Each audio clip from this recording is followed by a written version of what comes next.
নমস্কার বন্ধুরা, অনুভব রান্নাঘরে সবাইকে স্বাগত জানাচ্ছি। বন্ধুরা, আজকে আমি আপনাদের তৈরি করে দেখাবো সুজির পাটিসাপটা পিঠা রেসিপি। কোনো রকম চালের গুঁড়ো করা ঝামেলা ছাড়াই আপনারা কিন্তু এইভাবে একবার সুজি দিয়ে পাটিসাপটা পিঠা বানিয়ে দেখতে পারেন। খেতে কিন্তু অসম্ভব মজাদার লাগে। আর শীত মানেই তো নানান রকমের পিঠাপুলির উৎসব। আর এই আমাদের বাঙালিদের কিন্তু এই যে পাটিসাপটা পিঠাটা একটা বিশেষ জায়গা করে নিয়েছে।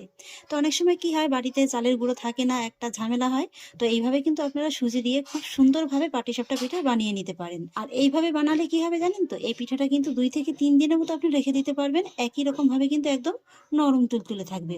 আর সেই জন্য দেখুন বন্ধুরা, আমি একটা বড় মিক্সিং বোলের ভিতরে নিয়েছি এরকম একটা বাটি মাপ করে 1 বাটি সুজি। আপনারা যে কোনো একটা বাটি কিংবা মাপ করে নেবেন, তাহলে পরবর্তীতে মাপগুলো দিতে কিন্তু আপনাদের সুবিধা হবে। আর এবার আমি সুজির ভিতরে নিয়ে নেব, যে বাটিটা মাপে সুজিটা নিয়েছিলাম সেই বাটিরই 1.5 বাটির মতো ময়দা। এইভাবে সুজি আর ময়দার দুটোর মিশ্রণে কিন্তু এই পাটিসাপটা পিঠাগুলো খুবই সুন্দর হবে খেতে। সুজি দিয়ে যেমন হালকা একটু ক্রিস্পি হবে, আর তেমনি ময়দা মেশানোর কারণে কিন্তু পিঠাগুলো একেবারে নরম তুলতুলে হবে। সুজি আর ময়দাটা নিয়ে নেওয়ার পর আমি এর ভিতরে অ্যাড করব 1/2 চা চামচ লবণ। তারপরে অ্যাড করব ওই বাটিরই 1/3 মতো চিনি। তবে চিনিটা কিন্তু আপনারা আপনাদের স্বাদ অনুযায়ী দিতে পারেন। আর সেই সঙ্গে অ্যাড করব 1/3 কাপের মতো গুঁড়ো দুধ। আর একই সঙ্গে অ্যাড করব ওই বাটিরই 2 বাটি কুসুম গরম জল। এই জলটা কিন্তু একেবারে হালকা কুসুম গরম হতে হবে। জলটা যদি খুব বেশি গরম হয়ে যায়, তাহলে কিন্তু সুজিটা একেবারে সেদ্ধ হয়ে যাবে।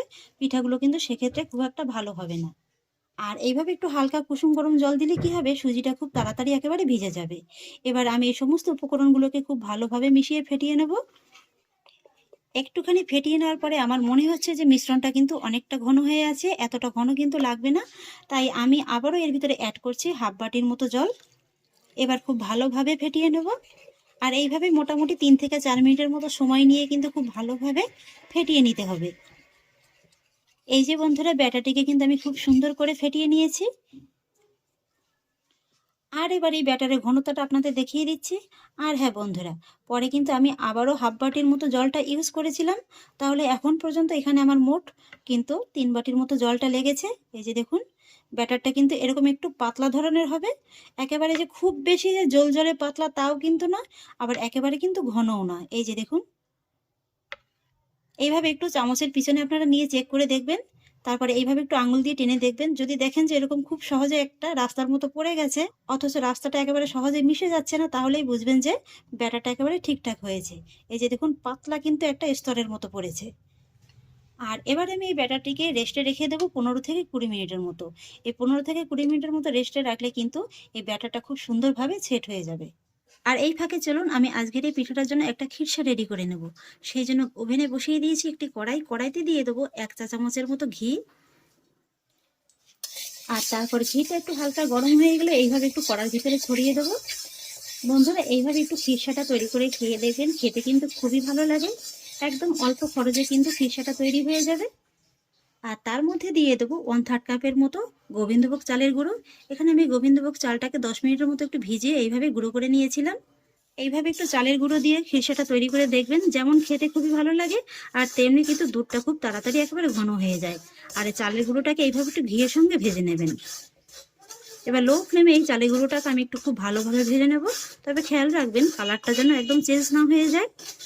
চালের গুঁড়োটাকে আমি খুব সুন্দর করে ভেজে নিয়েছি, খুব সুন্দরভাবে কিন্তু একদম ঝরঝরে হয়ে গেছে। আর চাল ভাজারও সুন্দর একটা গন্ধ বেরিয়েছে। এবার কিন্তু এই চালের গুঁড়োটাকে আমি নামিয়ে নেব।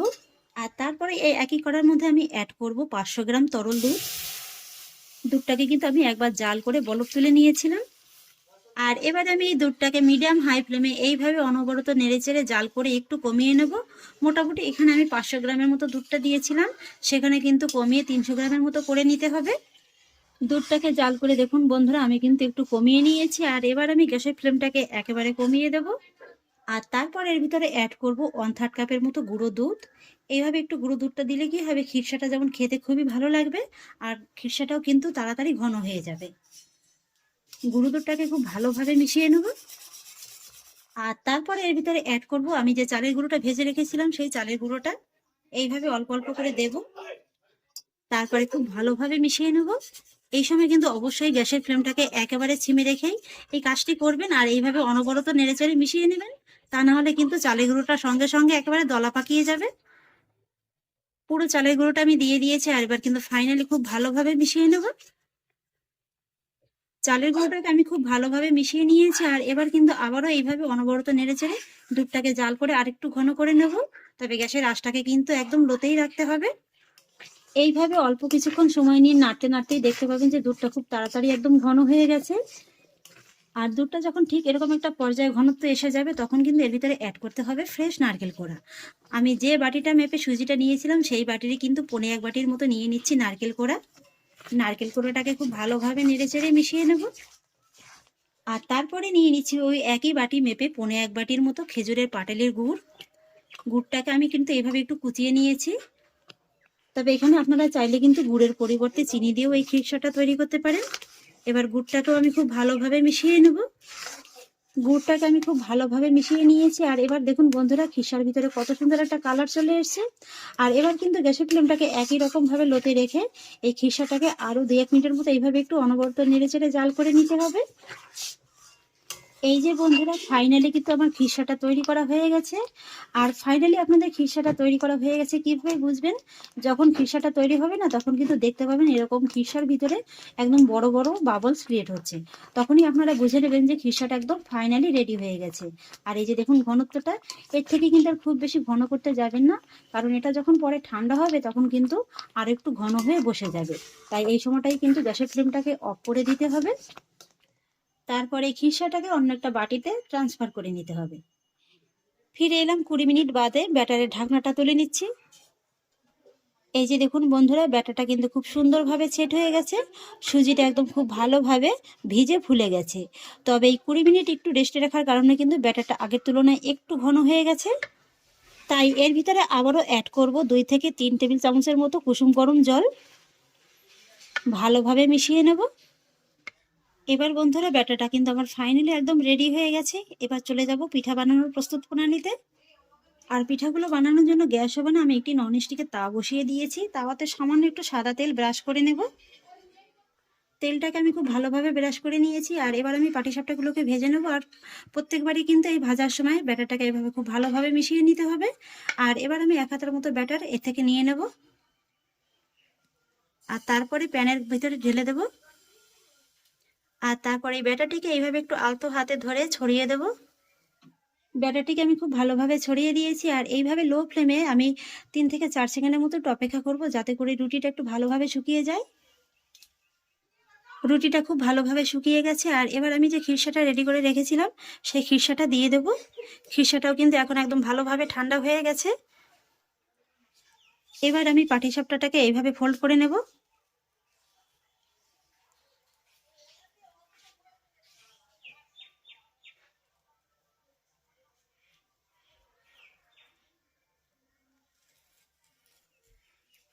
এই যে বন্ধুরা দেখুন আমার কিন্তু একটা পিঠা তৈরি করা হয়ে গেছে।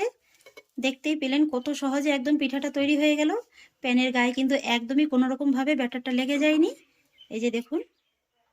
এবার আমি পিঠাটাকে তুলে নেব। দেখুন বন্ধুরা পিঠাটা একদম কত সুন্দর ধবধবে সাদা হয়েছে। আবারও একটা পিঠা ভেজে নেব।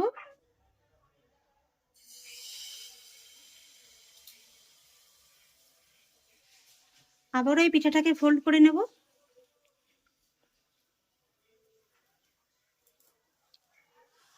প্রত্যেকটা পিঠাই কিন্তু খুব সুন্দরভাবে তৈরি হয়ে যাবে। এই যে দেখুন বন্ধুরা আমার এই পিঠাটাও কিন্তু খুব সুন্দরভাবে তৈরি হয়ে গেছে। এটাকেও নামিয়ে নেব। আর এইভাবেই বাকি সবকটা পাটিসাপটা পিঠা আমি ভেজে নেব।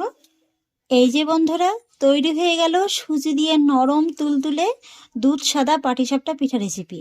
দেখতে দেখুন বন্ধুরা কতটা লোভনীয় লাগছে। আর এই যে দেখুন প্রত্যেকটা পিঠাই কিন্তু একেবারে নরম তুলতুলে হবে, আর একদম দুধের মতো সাদা ধবধবে হবে।